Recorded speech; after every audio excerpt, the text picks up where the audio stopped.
kita nak mengambil apa namanya faham bahawa selepas 7 sifat ni, sifat kalam, dia bermulalah yang dikatakan oleh Abu Mansur Maturidi sifat haliyah, sifat keadaan Allah Ta'ala. Bila disebut Allah Ta'ala berkuasa, ada satu sifat lain lagi, iaitu keadaan Allah berkuasa. Allah berkehendak, keadaan Allah berkehendak. Tengok situ. Kata kaunuhu muridan, keadaan Allah Ta'ala berkehendak. Atau kaunuhu aliman, keadaan Allah Ta'ala berilmu. Puncanya mana? Kenapa ada sifat kaunuhu qadirat? Kerana ada sifat qudrah. Sifat berkuasa. Kenapa ada kaunuhu muridan? Keadaan Allah berkehendak. Kerana ada sifat iradah, itu berkehendak. Kenapa ada kaunuhu iman? Kerana Allah bersifat ilmu. Kenapa ada kaunuhu hayyan? Kerana ada Allah sifat hayat, maha hidup. Kenapa ada kaunuhu sami'an? Kerana adanya Allah maha mendengar, sama. Kenapa ada kaunuhu basiran? Kerana Allah Ta'ala ada bersifat basar, maha melihat. Kerana apa ada kaunuhu mutakalliman? Kerana ada Allah bersifat kalam, berkata-kata. Jadi 7 lah. Mengimbangi 7 sifat ma'ani, dinamakan kaunuhu. Kaunuhu ini disebut sebagai hal keadaan. Payah faham tu. Mana dia kaunuhu tu.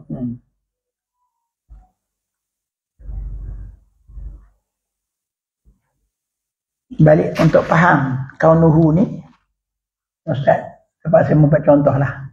Ini contoh kartun lah ni. Contoh yang pertama kartun. Tuan-tuan nampak tu. Ini anak tikus, bukan anak tikus ni. Tikus hamster lah. Tikus halus tu. Contoh je lah tu. Tikus hamster ni kalau dia mampu mengangkat 154 kg, dia tidak ada ni kartun ni kan. Tuan-tuan nampak masa dia mengangkat. Nampak tak tanda tikus tu kuat? Nampak tak tanda kuat?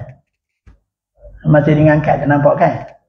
Lepas tu tikus hamster takkan nak angkat semua. Dia rehat juga, duduk termenung je. Nampak tak tanda kuatnya dia masa duduk termenung? Ada ke tak ada? Tak ada dah. Tapi kalau dia angkat semula, dia boleh angkat tu. Jadi kita tahu tak tikus ni kuat tak kuat masa duduk diam je? Tak nampak dah kan? Tak nampak tanda kuatnya. Tapi hati kita khabar dia kuat tak? Hati kita mesti khabar dia kuat. Itulah maknanya maknawiyah. Sifat maknawiyah. Maknanya bila dia berkuasa masa dia mengangkat tu, itu namanya sifat qudrah. Bila dia duduk diam, sifat dia namanya kaunuhu qadiran. Hal keadaan dia kuat juga. Okey, itu contoh kartunnya lah. Ini contoh original. Contoh original. Ustaz buat contoh ni dengan Malik Noor.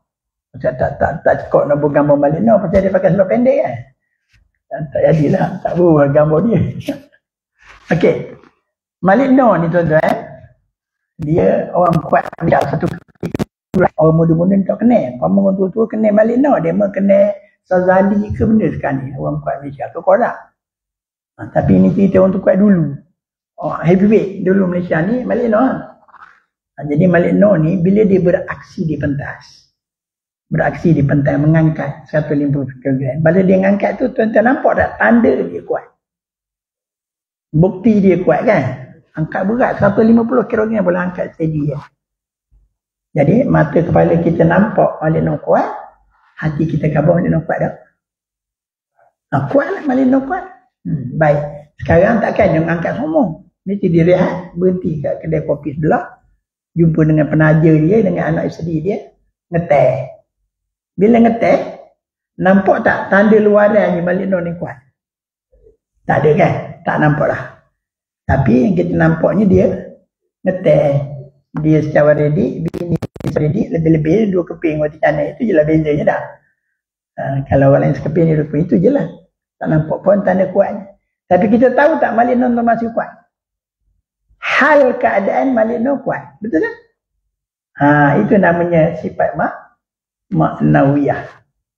Yang gelar kaunuhu tu.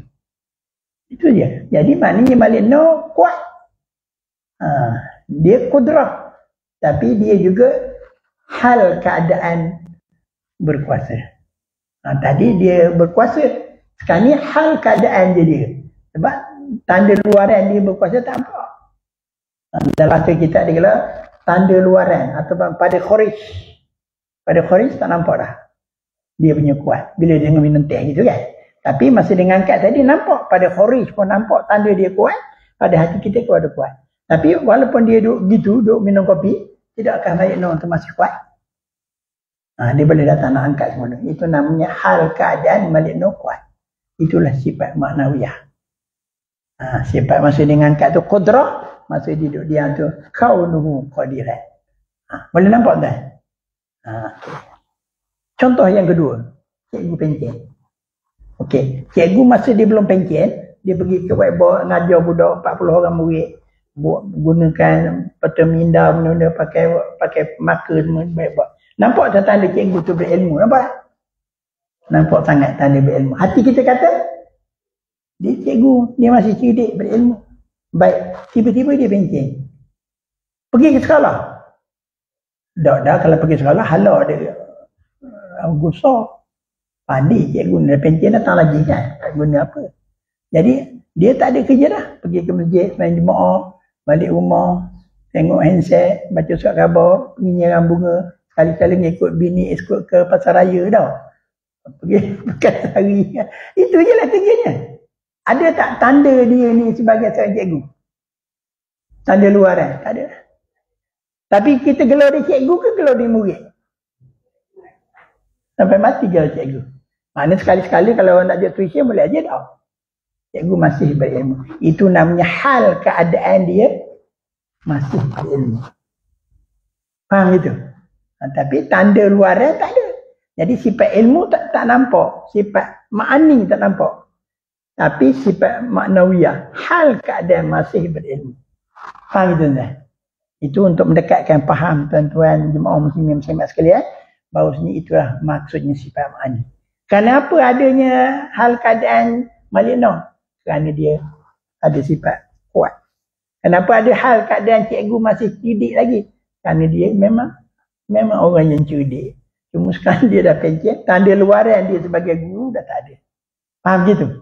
Jadi ulama membahaskan dua sifat ini, Satu sifat sifat kuat ataupun berkuasa Malik Nur, satu sifat hal keadaan berkuasa. Masa ngeteh tadi. Satu lagi cikgu, masa dia belum pencet nampak sifat dia berilmu, ngajar budak-budak. Lepas tu bila dia dah pencet tak nampak tanda luaran. Tapi hati kita tetap mengatakan dia masih berilmu lagi. Faham gitu? Jadi dua sifat tu. Satu sifat berilmu, satu sifat hal keadaan berilmu. Faham tak tuan-tuan? Itulah makna maknawiyah. Boleh faham? Hal lain tu kita pakai je lah.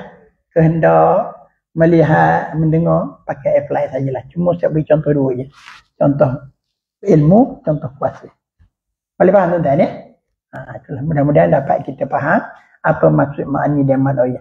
Cuma maknawiyah ni dia nampak pada hati je. Ketika dia duduk menyentai, ketika dia dah pencet, pada hati kita nampak dia masih berilmu. Tapi tanda luaran dah tak ada. Itu sifat maknawiyah. Cuma Ustaz nak simpulkan tuan-tuan, kena faham. Sebenarnya ketika dia mengajar tadi, cikgu tu lah, dia mengajar. Sebenarnya sifat maknawiyah, hal keadaan berilmu tu ada sekali. Sebab hati kita tu kata dia berilmu, ada sekali.